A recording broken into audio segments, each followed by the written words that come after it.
সুরঞ্জনা, দোহাই দোহাই তোমার, তোমায় আজ শুনতেই হবে। এ পাড়ায় আসা মাত্র ভালোবেসে ফেলেছে তোমাকে। শুধু তোমাদের গলিতে ওই ব্যান্ডমাস্টার না কে থাকে, সেখানে তোমার বাবার কাছে অত যায়? কথা নেই, বার্তা নেই, তোমাদের ছাদে বসে গান গায়। সুর তো মোটেই আসে না।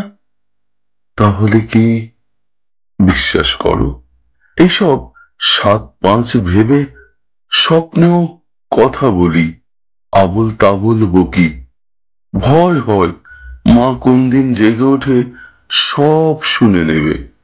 ওহো, তুমি কাল ফুল ফুল যে শাড়িটা পরেছিলে, তোমায় যা লাগছিল না, কি বলবো।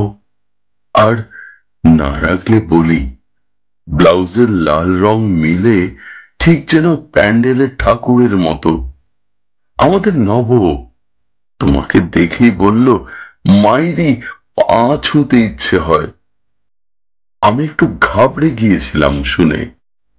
তার উপর ভয়, ও আমার মুখ চোখ দেখে কিছু ধরতে না পারে। এইভাবে বেশি দিন চলবে না জানি।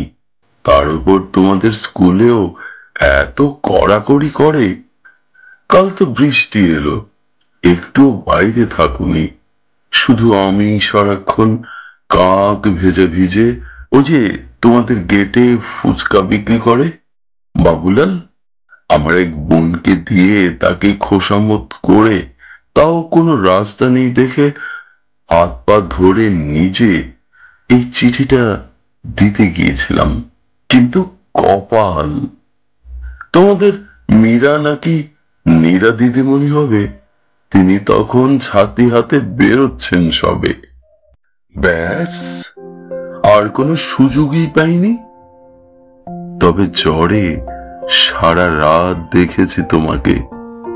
চিঠি পড়ে তোমার কি ফুলের মতন হাসি, তোমার ওই ফুল ছাপ শাড়ি থেকে তুলে রাশি রাশি দোপাটির ফুল হাত ভরে দিয়েছ আমাকে। সুরঞ্জনা, দোহাই দোহাই তোমার, খুলে বলো আমার মাথার দিব্যি। তোমাকে আজ বলতেই হবে, কখনো বোঝোনি তুমি, ভালোবেসে ফেলেছি তোমাকে।